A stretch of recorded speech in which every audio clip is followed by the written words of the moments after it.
Welcome to Artwell. I'm your host, Jacob Kelly, and today on the show, we are joined by Jenette Goldstein. Jenette is a frequent collaborator of James Cameron's, having played Private Vasquez in Aliens, Jenelle Voight, who is John Connor's foster mother in Terminator 2, and the Irish mother in Titanic. Before we get into today's conversation, I want to remind you, if you haven't already, make sure you subscribe to the podcast. And if you want even more from me, you can subscribe to the Artwell newsletter at the link in the show notes. And now, without further ado, I'm very excited to present to you my interview with Jenette Goldstein. There are no breaks in this business. You make your breaks. The reason I'm in this room right now is because my music's very dope. Let's try to find something that people remember 20 years later. If you just truly love cinema with enough passion, then you can't help but make a good movie. Break rules.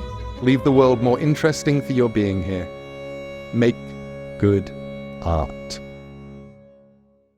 I've heard you describe acting as kind of like an extension of playing and pretending as a kid. And so I'm curious for you if acting was like a way for you to kind of hold on to your inner child as you grew up.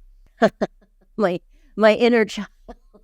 That's really funny. No, I just, I think, there's so much when people talk about acting, at least now in the modern way, is that, it's therapy and you do method and you plumb the depths of your own experience and your own psyche, which is all fantastic. And it's definitely a huge part of acting.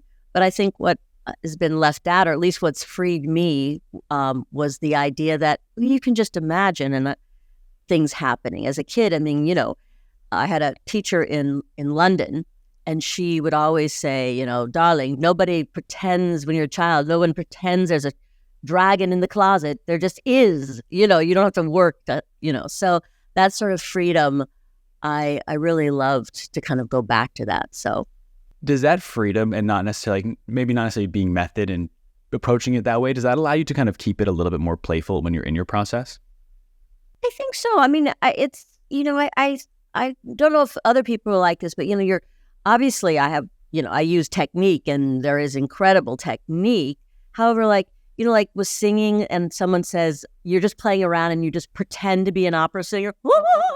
And just because you're pretending, you hit these notes that you would never do if you're like, oh God, I've got to do it. I got it.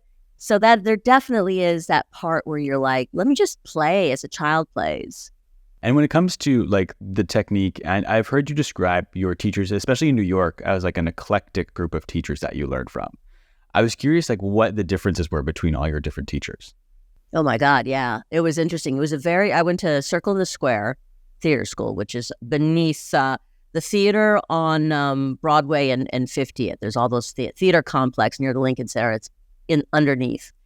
And they were very different from what was available, let's say at Juilliard, was, the Juilliard technique. Then there was the Neighborhood Playhouse, which was based on, Meisner. And Circle in the Square had an interesting faculty.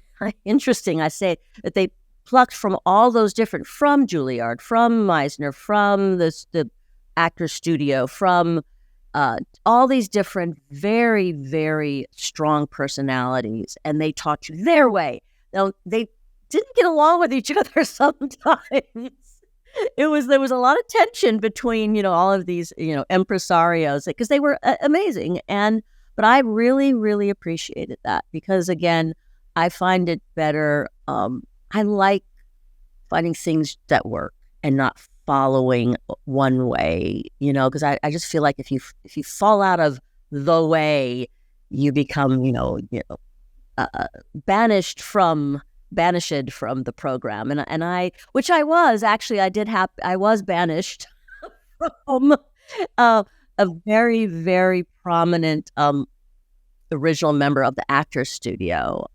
She and I just did not get along, and after the first year, we agreed that I would not attend her classes in the second year. I respected her, but it just did not work. So is your approach for when you're learning about all these different techniques from all these different teachers, then I know you go over to England as well. So not only are you learning the American way, you're learning the British way. Is it just kind of whatever comes most easily to you, like what comes most naturally is how you decide what to adopt? Or when you're being told all these different ways, how do you know which ones to incorporate into your own process? It's a toolbox. I mean, an actor is a crafts person. It's hard to understand. It's hard to talk about acting. As as an artist, your toolbox, because you're just seeing this person and then they magically become this other person or whatever. But for me, and not, I'm not saying for everyone, it's an art form. This is how I build the chair. And I'm an artisan, and I have my different teachers and the methods and a toolbox, and I use whatever will make. The idea is to tell a story to the audience and be effective in whatever way. You don't, at the end of a performance, go out and say, okay, now what I really was trying to do, and you see I did this. And if if you have a terrible performance, you feel bad, but somebody comes up to you and says, that's the end goal. It's not how you feel. So I'm there just to kind of use any tool that I can that'll help me. Yeah, so I guess it's like situation dependent, depending on what the character needs, what the scene needs will depend on what tools you reach for in the toolbox. Yeah, absolutely. I mean, in some actors, there's a way that is the way that they access it.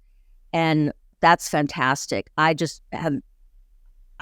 gotten stuck in certain things, and then I discovered different, and it was from, just being exposed to all these different incredible teachers and just going, oh, I don't have to choose who's the best. I can be quiet about it where I'm kind of picking and choosing. Have you noticed in your experience working with many different actors, does being too rigid to the only way to do something prevent you from reaching a certain level? Like, can that get in the way of your success if you're too beholden to the right way to do something?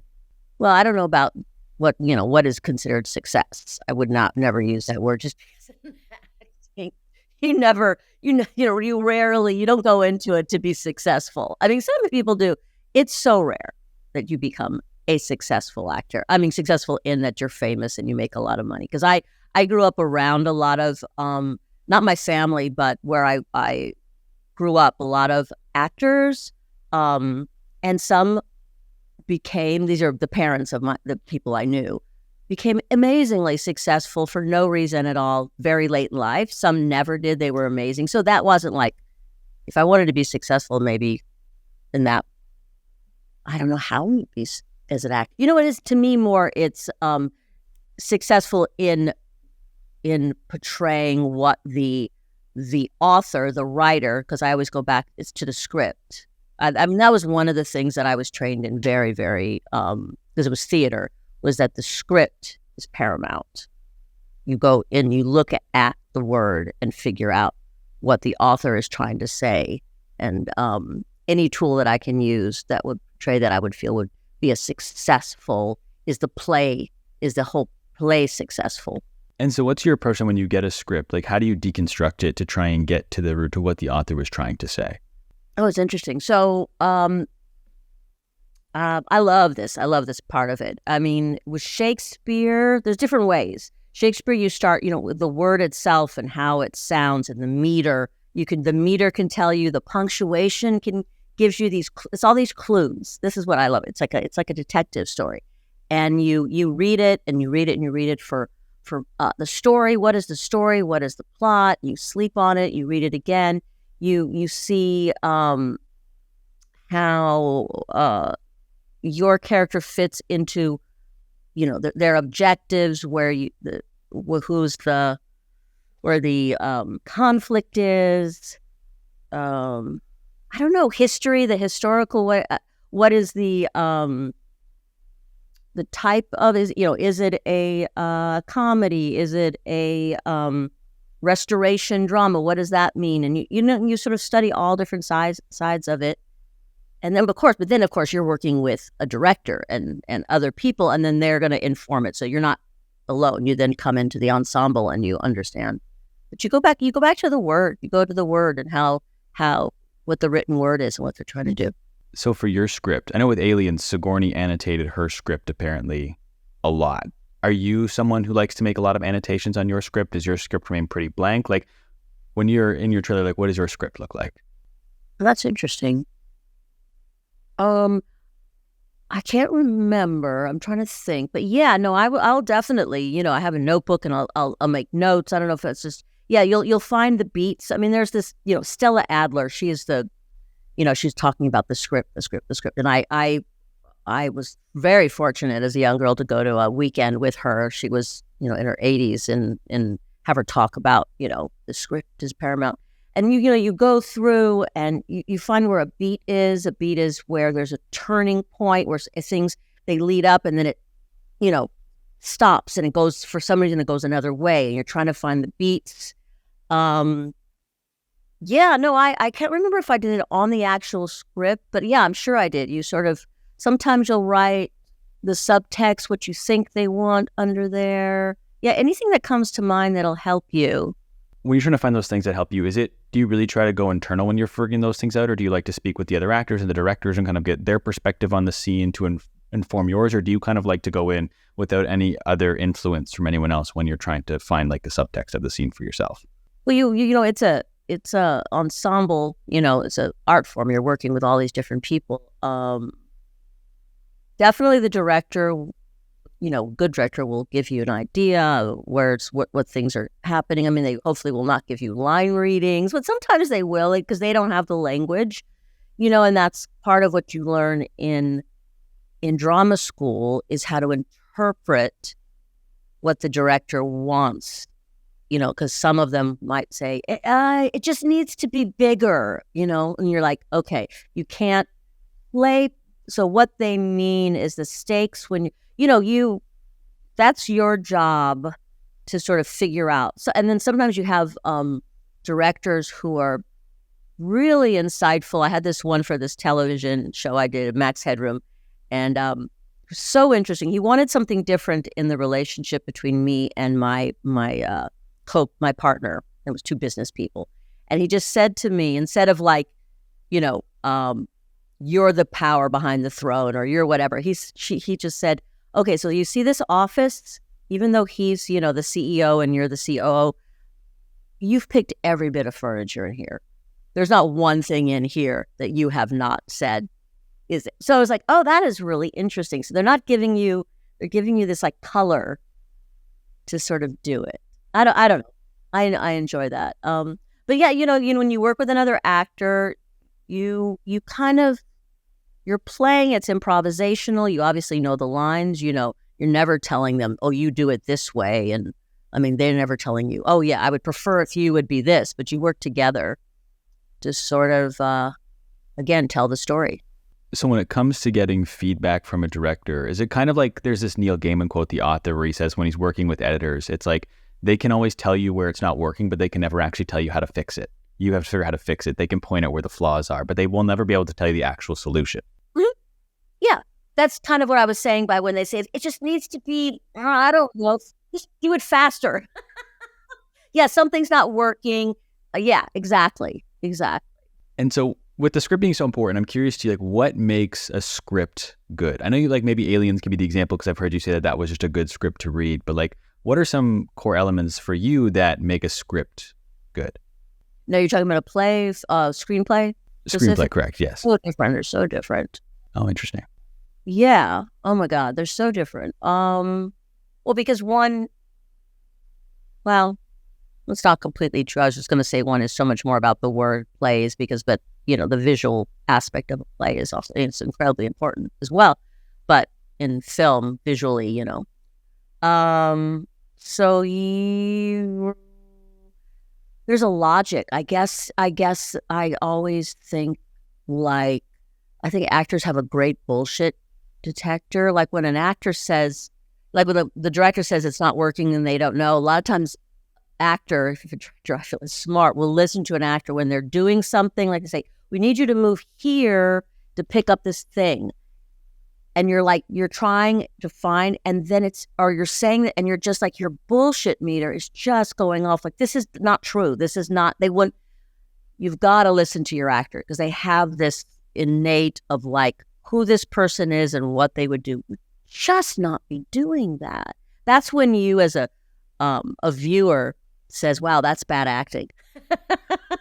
I think part of your bullshit meter is your survival alarm going, oh shit, I'm gonna look like a fucking fool here. This is not, because as an actor, you can see actors just trying to make a bad script work, and you're just like, oh my God, I feel so sorry for this actor. They're trying so hard. I mean, there's a difference between someone who's not a good, actor, and then you seeing a good actor working on a script that you're just like muscling that thing through. Woo. So what is good? People that talk like people. That's such a big one. It's like, so I've just for fun, I've written a few screenplays just in my spare time. It's like a creative outlet. And so I was like learning, I was reading different books on and stuff to try to get a handle on how to do it properly. And when I'm watching films now with my partner, I'll be like, that is a screenwriter's dialogue, is what that person just said. Like, it feels like a screenwriter trying to write some like witty wordplay, but it's like no human speaks like that. And it just hurts when you hear actors have to try to like go say those lines that I know when they say it must feel so inauthentic. Oh God. Yeah. So yeah. And if you're caught in that trap, which I have been a couple, I try not to be in bad movies or, it's just so hot. You're trying to figure, okay, so why is this person speaking so inauthentically? Why are they trying to make them sound like a writer? I mean, you're trying to find some logic to why. And then if you really observe, real people, if you actually go out of your room and go into a supermarket or just listen to people, you'll hear amazing things, how people speak or don't say what they mean or and you're like, yeah, that's a person. I mean, that's, I think, what the audience always, because right now, I watch all the TV and the films, and I'm always amazed. Yeah, yes, that's a real person. That's how people talk.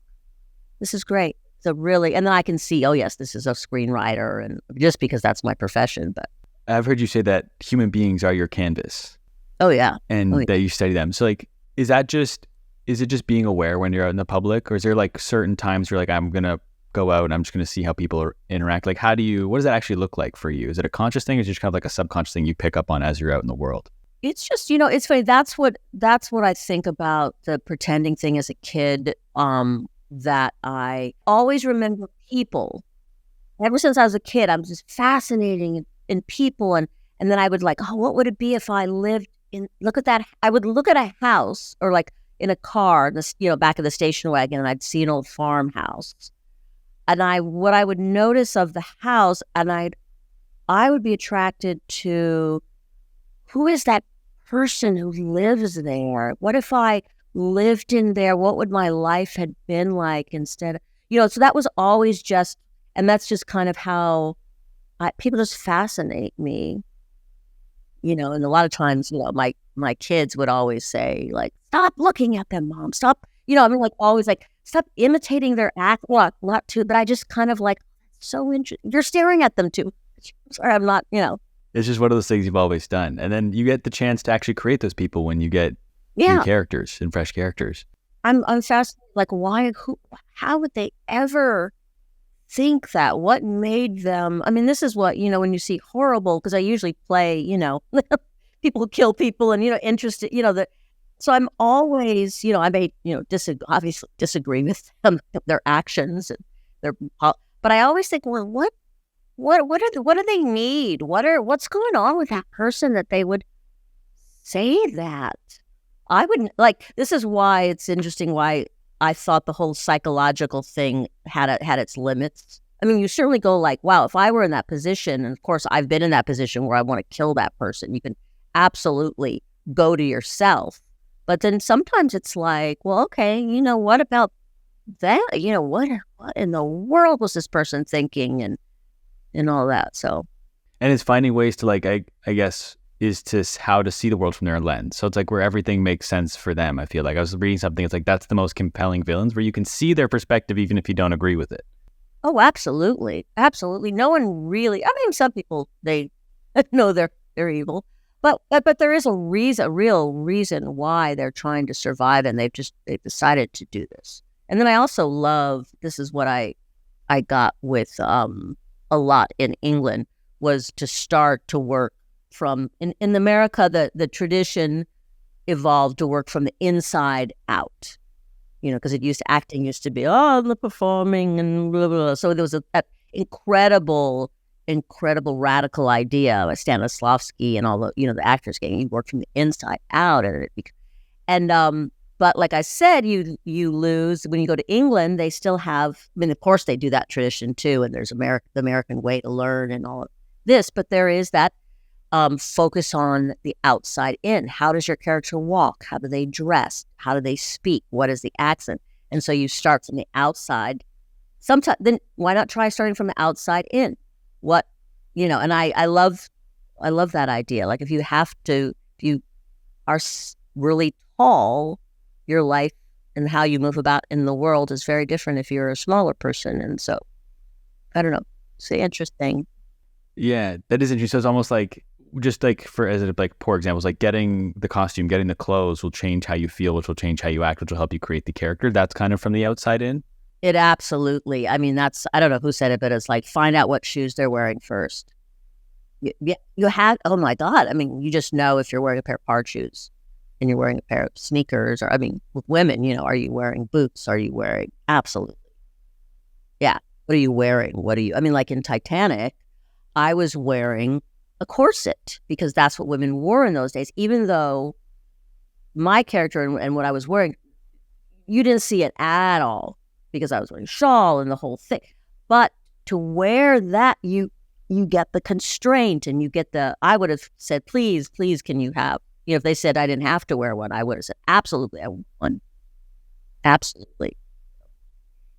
Do you think that the audience can feel little details like that? Because I've been having these debates lately on like this conversation of, especially like, there's this notion of good enough is perfect and perfect isn't perfect. But I think that it's those little details that move you beyond good enough that make something great. And so do you think that the audience can feel small details even if they can't see them? Yeah.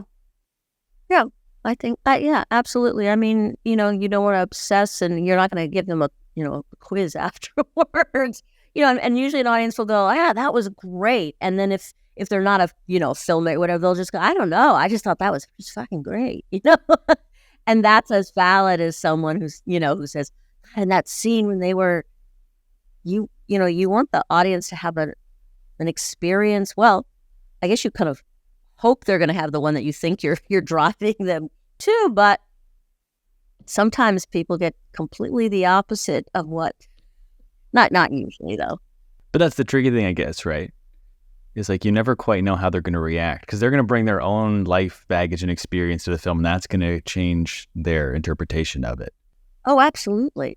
Absolutely. I mean, that's with any art form. Speaking of the audience, though, when you are performing, specifically when it comes to film, I guess, because with the theater, they're right there, so they're going to be on your mind. But when you're working on a film, how much do you think of the audience when you're performing? Can you think of them, or should it just be purely on the scene? An audience isn't on your mind. Even, you can feel them in the theater. I mean, I love doing the theater because you're just launched, and there you go, you don't get stopped to do it again. So it's so completely different. It's the same, yet unbelievably different. No, because, I guess you have to know about the technical thing of a camera, which I had no idea when I did Aliens, and I still am like, ugh.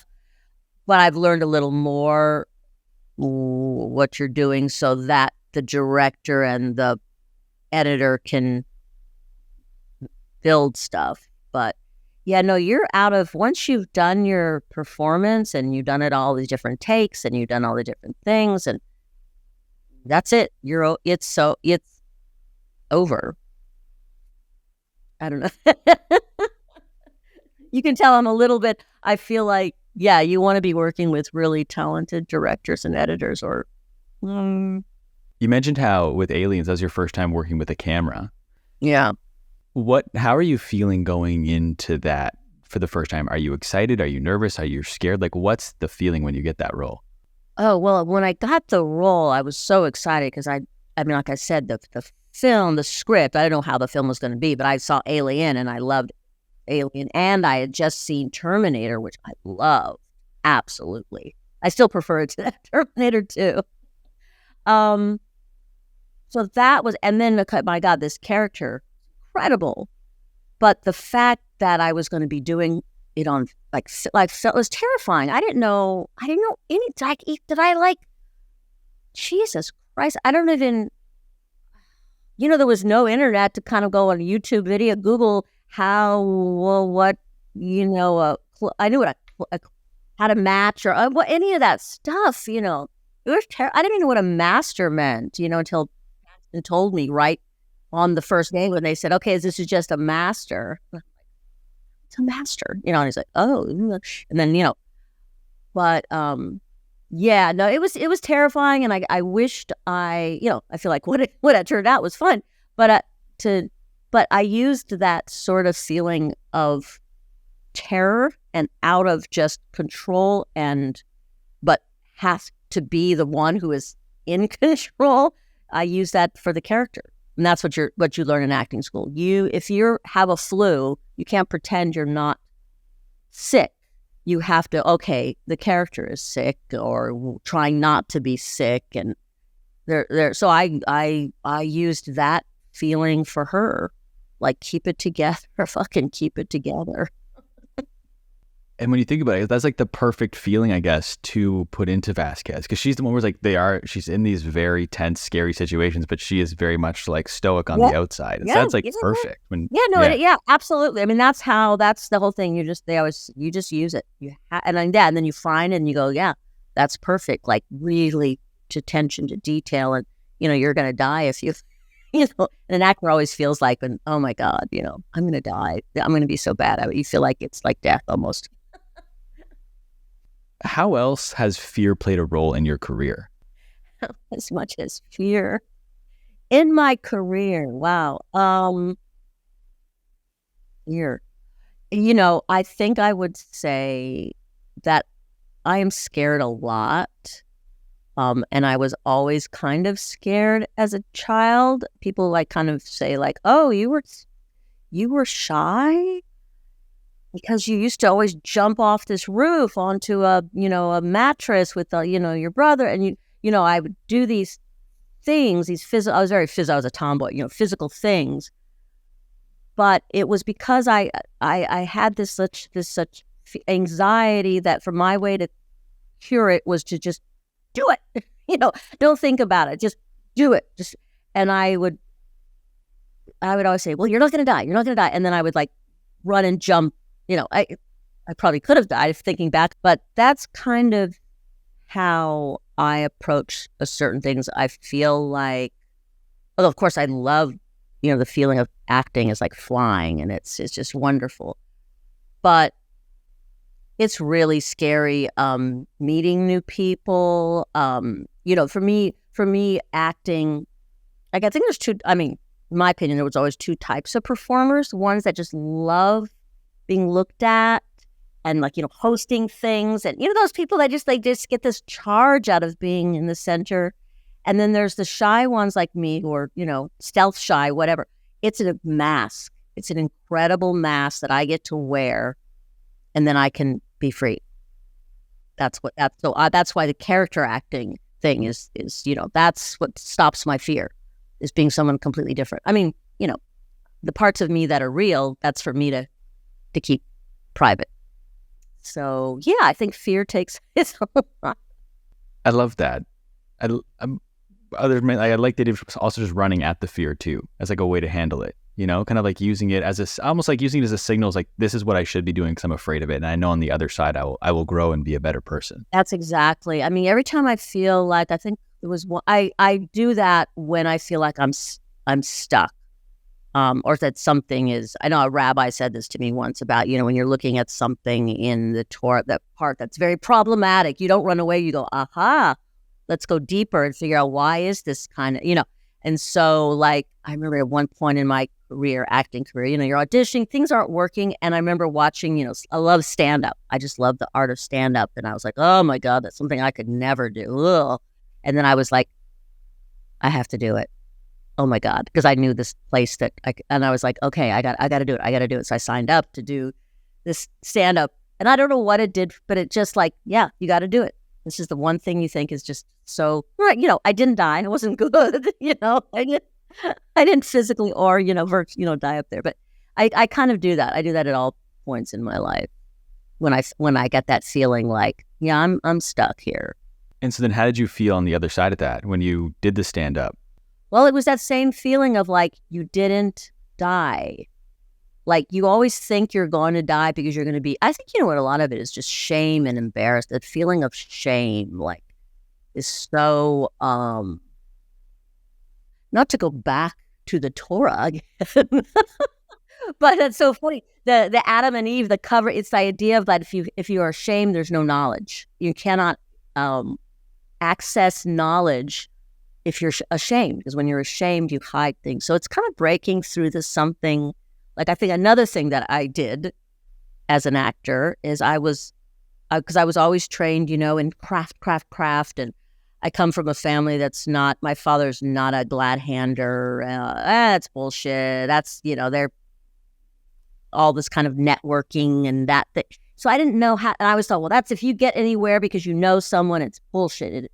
But I was like, I didn't know how to do that. So there was this, but I thought I need to know how to like act with people, relationships, and there was a class called Schmoozing 101 at UCLA Extension.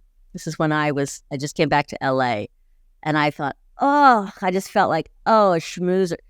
And I was like, okay, I have got to take this class because this is what I need. And then the other thing is, when people ask me, what are you doing? Or like, what? I don't just say, I'm taking a class at UCLA Extension. I told myself, you have to say the name of it. You have to say it's called Schmoozing 101.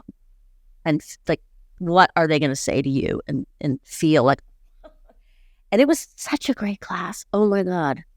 Such a great class about being authentic and not being embarrassed and all the things that she used the word schmoozing because it would make you feel like, ugh, like that, like a schmoozer. But that was a big one. Yeah. And that had to do with saying, yeah, I don't know what the hell am I doing? Do you remember a time where something you learned in Schmoozing 101 came into play in real life? Oh my God. I use it constantly. I mean, that class was, I forget, she was a stand-up, I think.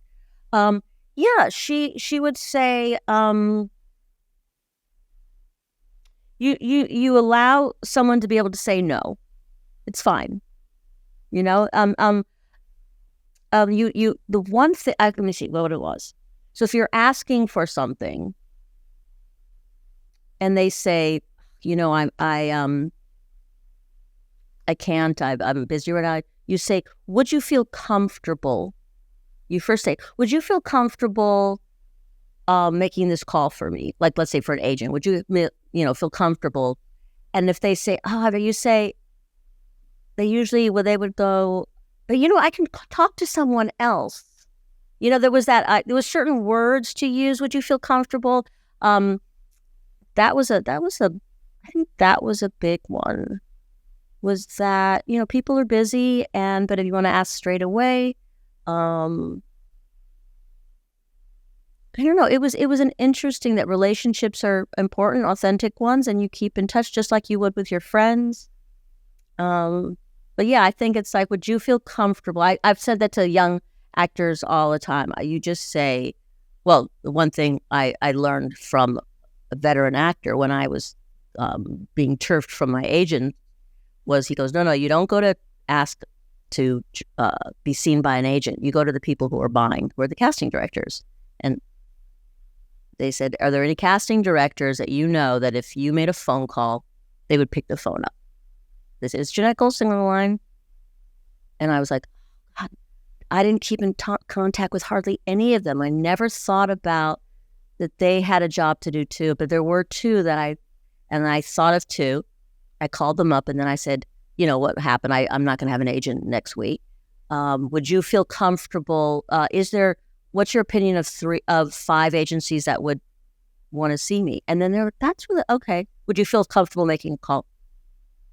And they made a call. And if they said, oh, I've already made 3 calls on their behalf this week, but I know somebody who can make a call for you. Let me do that for, people want to help you if you're a good person, which I knew I was a good person and I was a good actor, but I didn't know how to ask for things because I was brought up thinking, oh, that's bad. You don't ask for stuff and be that kind of person. That is I love that. I'm going to use that in my life now because I feel like, would you feel comfortable? Like, it's almost like it makes like you're not asking them to do something. It's like their decision whether they do it or not. Yeah. Those are like the key words. Yeah. Would you feel comfortable? First of all, it was like, I'd love your advice on where do you think this is for actors, which agency would get me? In your opinion, who are the good people? And then they go, oh, I really like this and I really like this and I really like, that one is, not for you. Then you go, great. You write that down. And then you say, would you feel comfortable making a call? And almost always they would say yes. And one really tight relationship said, I've just made so many. But look, this is what I'm going to do. I'm going to talk to so-and-so and then I'm going to have you meet her. And then, yeah, you may have that. That was given to me in Schmoozing 101. I like the idea too of asking for advice first because I worked with I'm Canadian, so I worked with a venture capitalist and he always said, people who ask for funding almost always just get advice and people who ask for advice tend to find their way to get funding in the end because just the dynamics of the opening of that relationship is completely different when you ask for advice versus when you ask for something specific. Yeah. And if it's you got to really authentically ask for advice because if that's like all you get, I wouldn't even say, oh, that's gold. Advice from someone you respect, So yeah, no, absolutely. Absolutely. What's a great piece of advice you got in your career? For an actor, it was think about it was a respect for the casting director because they are the person who's there. They love actors and they, So stay in touch and keep your relationship and understand what their issues are and their problem and how can you help them. And the greatest, I don't know if it was advice, but when I first came back to Los Angeles, and like I said, my parents they don't know any actors except my father's receptionist went to the same, I think, Serbian church or Bosnian, I don't know, as Carl Malden. Freaking Carl Malden, on the waterfront. And so they set up a meeting with me and Carl Malden at the Beverly Hills Hotel. I had breakfast with him. It was just unbelievable. So, and the first thing he asked me was, okay, first thing I need to know from you, how old are you? I said, I'm 26. He said, okay, do you see yourself as a young leading lady or a young character actress? And so I was like, oh, well, I said, I'm a young character actress. He goes, okay, good. I need to know that because if you saw yourself as a leading lady, you have about, 10 years of a career just to try to really get it there. As a character actress, you can work into you drop dead. So just want to kind of figure that one out. So I thought I don't know if that was advice, but it was like put things in perspective about how a career could go, how long and things like that. Why was that your answer? Oh, why? Because that's what I was. I mean, that's, becoming different characters. I mean, I'd done Aliens, but it hadn't come out yet. That's right. I came back for the premiere. So it hadn't opened, and I don't even know if he had seen it. No, I never was a leading lady. I mean, I would in high school, because I was always kind of more mature than the other kids, girls or something, and I wasn't willowy and pretty and all of that. And so, like Juliet, they'd have me play the nurse. There was, in high school, it was that kind of thing. And that was more interesting, I found, those roles. But when it came to Aliens, I've heard the camaraderie. I mean, that's what everyone always talks about. I listened to a few interviews of yours before this, and everyone always asks you about the camaraderie. You had 2 weeks beforehand, everyone got to hang out for a couple weeks. But I'm curious, because at the time, I believe a few of you were living over in England. I know you were one of them. And there were some days where you would have the cast over for dinner, you would take the cast around London. And I'm curious if you have any specific memories from those times when you'd have the cast over for dinner, when you're taking everyone around London, if there's any stories that stand out to you from that time. Oh, yeah. No, actually all the Marines, well, let me see. There was the two stuntmen who were in the Marines, but all the Marines except for Michael Bean, Bill Paxton, and, Lance wasn't a Marine, but he came up.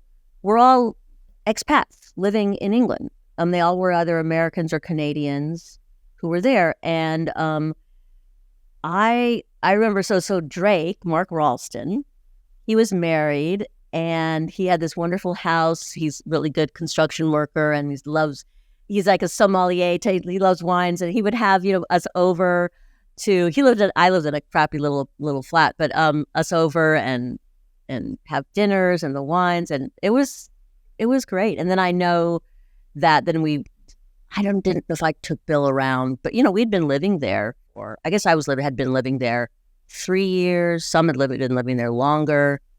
But yeah, no, it was, we're still really good friends, all of us. That's awesome. And would that being your first film TV role was Aliens? Does that film, does the character Vasquez, does that follow you around far more than you expected it to throughout your career? I didn't expect anything. Seriously. Of course I was like, oh my God, a movie, but no, I did not.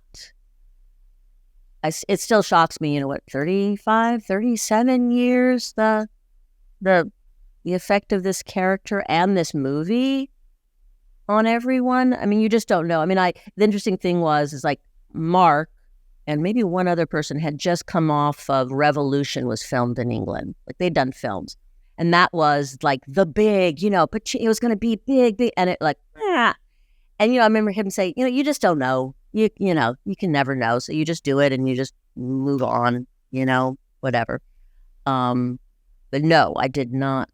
I loved her. And so, yeah, no, it's always, it's incredible that people are so touched by her and the story and just the whole film. And did you ever feel that you had to top it in some way? Top it? No, just do something different.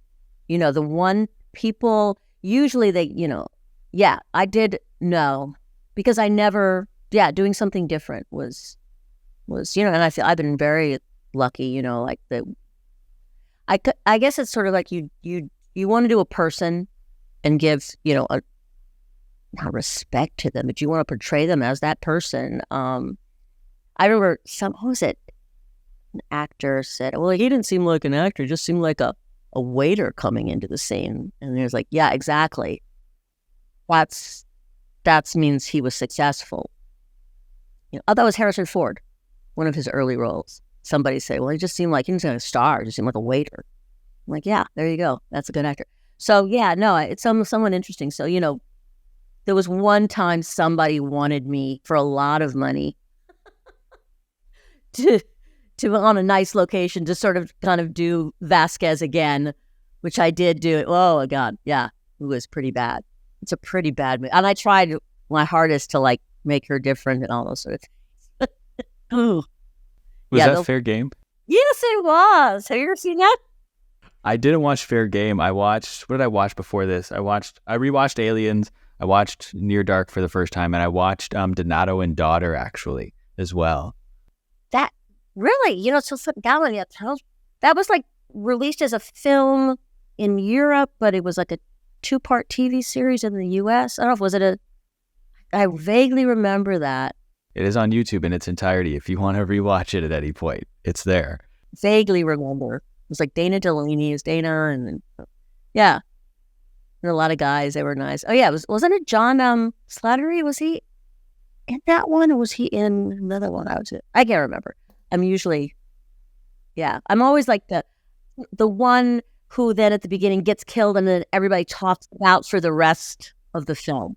So That was it. It was like I was like trying to pick movies like I was like, I'm gonna watch this because I want to see your performance. And like 25 minutes in, you were gone, and I was like, there's no more performance coming from you for the rest of this one.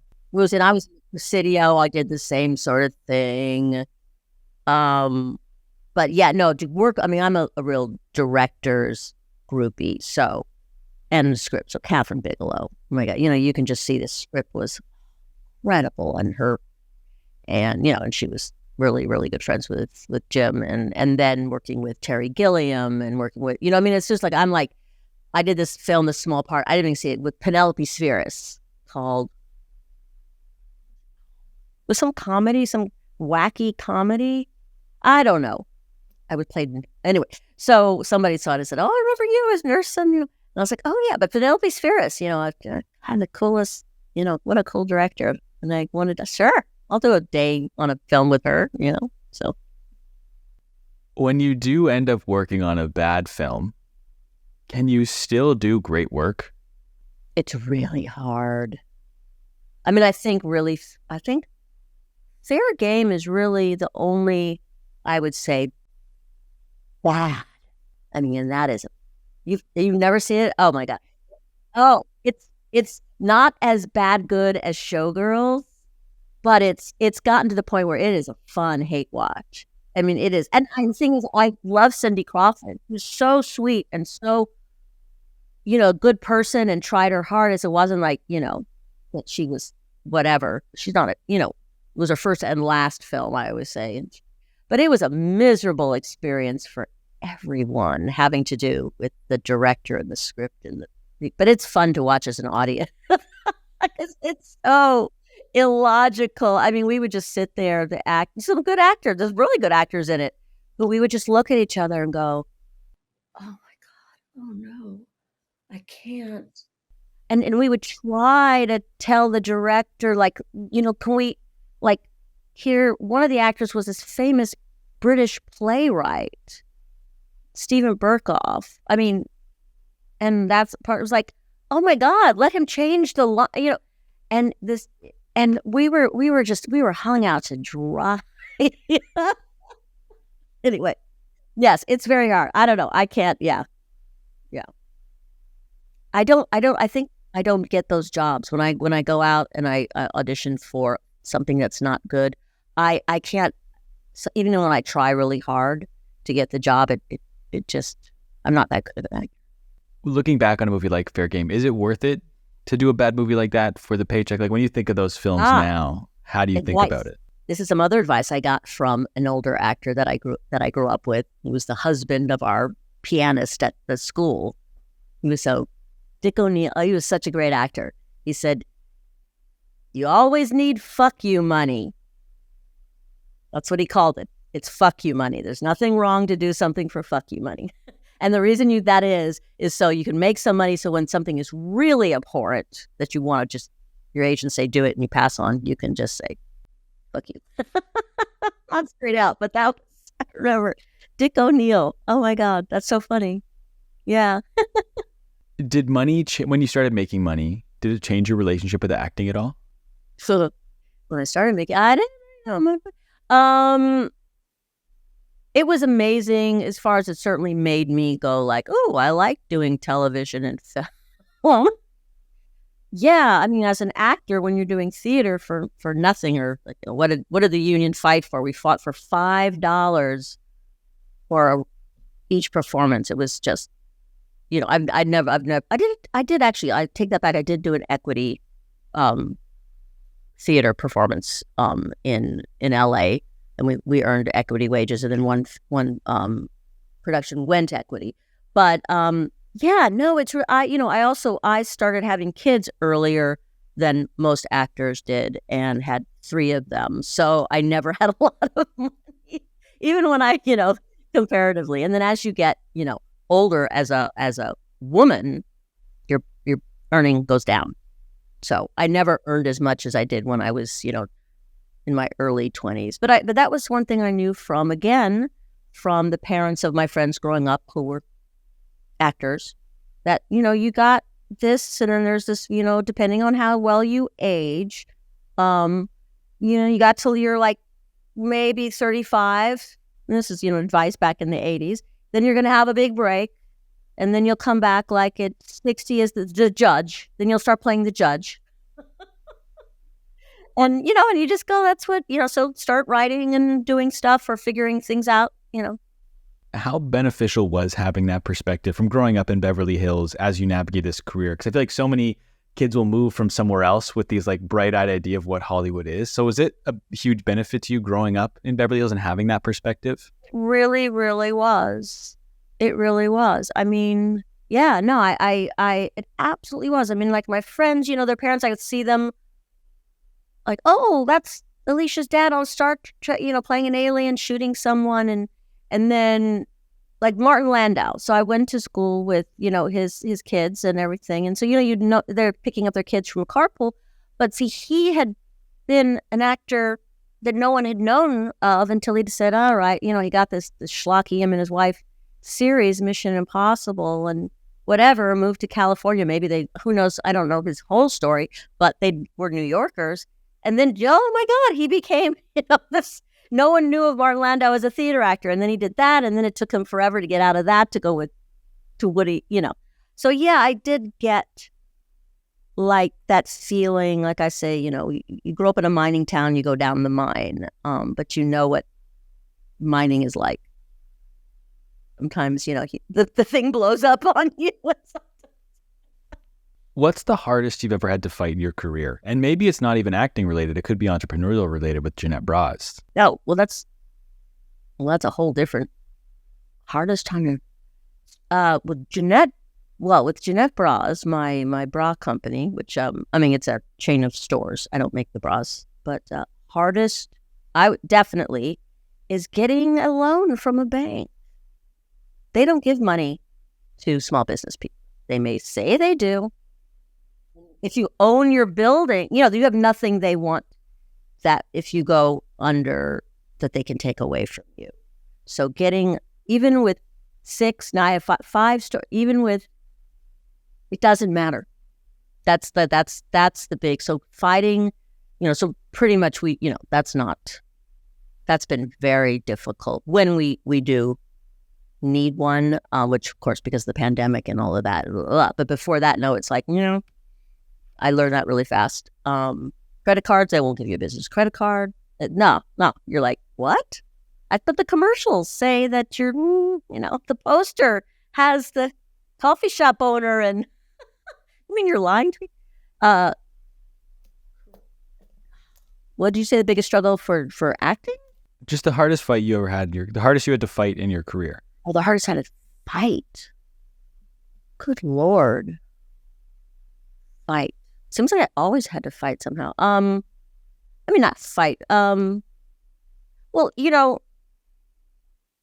being, it's a double-edged sword, being a character actress and, starting off with something that was so unrecognizable of myself. People did not know who I was, and they'd always expect I'd be the last person, which is a great compliment and great. But the other side is they don't know who you are, and they want to know who you are. So it's very hard to get into a room because most of this goes back to, I feel like, creative directors who are willing to take a chance, and that's very few. Because people, a lot of money is riding on, and they want to see that you did the thing and the last thing, so they can show to the money people that you're doing. So I guess it's kind of like the banks. They only lend you money when you don't need it. That's something I learned. You don't need it. That's when you want to go ask for it. They're never gonna ever. So every once in a while, there's some person like, James Cameron or Terry Gilliam or who will take a chance. Like, for no reason at all, just because they're like, oh, that seems kind of funny, and you're just like, oh my God, they'll let me in a room. And so I think the fight was to find representatives, like an agent, people who would have my back. And I never found that person. That was the one thing that I had to fight for that I felt like always eluded me. I went through different agents, but then like they would leave or two died. A manager who was very good, but then he left, and people kind of, I never found that advocate for me, because it's really hard to promote me. I mean, it's not easy, that I felt like, they have my back and all of that. So that has been really hard. Or hard, just disappointing. But, things don't always work out the way you want them. When you do look back on your career, on the journey up to this point, how do you kind of look back on it? Okay, so let me see. So it's weird. So I have not been acting for 15 years since I started, my business, and I just focused on that. And just recently, I had an agent come up to me, wanted to sign me. I did a short film. The whole business has changed with the putting yourself on tape. I don't know how I feel about that. When I look back on it, I feel incredibly fortunate for what I wanted. Like I said, I did not want to be a star, make a lot of money, and because I knew that was an impossible goal. But I wanted to work with talented people. Be in a group of an ensemble. This was for the theater. You do it. I just want to be in that play. And oh my God, and just be that and give that experience to an audience that I love. And then when it went to film and TV, although I wasn't acting during the golden age of TV, which is, the 15 years I was out, but pretty much film, I was so fortunate to work these, Captain Bigelow and James Cameron and, so yeah, I feel very, very fortunate. That's awesome. And I look forward to seeing you back on the screen again soon, hopefully. Okay. I'll keep that in mind as I'm, struggling with this. Do I really need to be the one doing it, or can I just sit on the couch and enjoy the performance? And I'm not sure. Well, I feel like now, especially with one, I also want to commend you on the success of the business. That's no small feat to have this many stores. Thank you. You're probably in a place now where you can just pick the roles you want more than it. Like, you're no longer beholden to, I need a paycheck this month. I got to take this role. You can be selective now. Yeah. I don't, I provide my own health care for me and all my employees and my husband, like this. And I, exactly. But no, yes, I certainly can. But, as far as people reaching out to me, having a direct offer, which, no, it still doesn't work that way. I would love it. Hello, But yes, no, it is. I have my fuck you money. Let's just say that. I love that. My last question. This show, like I said, is on a mission to understand what it takes to make great art. And I'm curious if what's great art in your opinion that not enough people have seen? Well, you mean like a film or theater? Or theater or TV show, or could be a painting, art across the board. That people have not seen. One that's not as appreciated as it should be. Oh my God. Not appreciated as it should be. That's hard, because the thing that popped to mind, I think that has been appreciated, was Zone of Interest. I just thought that was unbelievable. But I think it's getting a lot of I really loved, I always this pops to mind, I don't know why, Mandy. Oh, the Nicolas Cage movie? Yes. Oh, I fucking love that movie. And I feel, it's a divider. Yeah. Oh my God. I love that movie. It's always hard. I always go blank when people say, "What's your favorite movie?" So I always I love the movie Gloria, but I don't know if that was appreciated in its time, because people say, what was a strong woman? I was like, Jenna Rollins. Fucking hell, fucking A, and then, I don't know, there's some theater performances that I've seen that I just have stayed with me, forever. If you go see theater, I mean, when I saw Angels in America, obviously people at the, when, at things end, people will, clap amazingly, and they'll stand and I've seen that. This one, people jump to their feet like the winning goal was scored when it stopped. I'd never been a part of something like that, that kind of feeling, at a football game and that kind of thing. I don't know. That gives people a few things to go and watch now. We've already talked about Fair Game if they want a good hate watch. They got Mandy. Oh, Jesus Christ. Oh, What have I done? What have I done? That could be someone's double feature this weekend is Fair Game and then Mandy. I think they'd be in for quite an experience. Oh, God. Well, Fair Game and Showgirl. Yeah. This one, yeah. No, I really love Mandy. I don't know what. It's just crazy. It's just fucking crazy. I made my girlfriend go into that movie. I didn't actually know what it was about. I was like, it just sounds interesting. Yeah, and I was like, it just sounds interesting. I didn't know what it was about either. I think we were probably like halfway through the film, and I could just feel her staring at me, being like, what are you making me watch right now? Because it is just the most wonderfully bizarre film I think I've ever watched. And I love that actress, Andrea Riseborough. She's incredible. But yeah, no, that movie is not for, I would not. It's like a spray painted, the picture on the side is a van in like the 70s, you know, that kind of, that made Slesh's movie, you know, so anyway. So, Jenette, I just want to thank you so much for taking the time to be on the podcast today. Before we jump off here, I want to give you the floor. Where can the people find you? Where can they find Jenette Braz? Plug anything and everything you got right now. Okay, so Jenette Braz, the alphabet starts at D is our slogan. It's a small chain of bra fitting boutiques, bra fitting and swimwear, brick and mortar. So there are 3 in Los Angeles, on the west side of Los Angeles, in Pasadena and in Burbank. And then we have 2 in Atlanta, Georgia, 1 in Decatur, and 1 in Buckhead. So Atlanta and LA. JenetteBraz.com.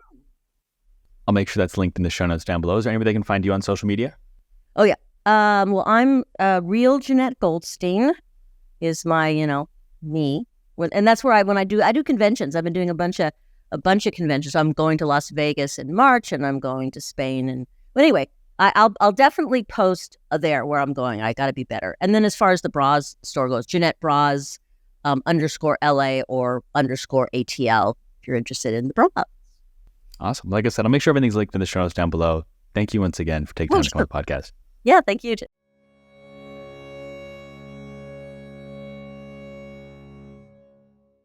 Thanks for listening. If you enjoyed this interview, make sure you subscribe to the podcast. And if you haven't already, go and listen to our 3.5-hour-long deep dive into the director, James Cameron. And if you want even more from me, you could subscribe to the Artwell newsletter at the link in the show notes. And now, go do your thing. And whatever it is, do it well.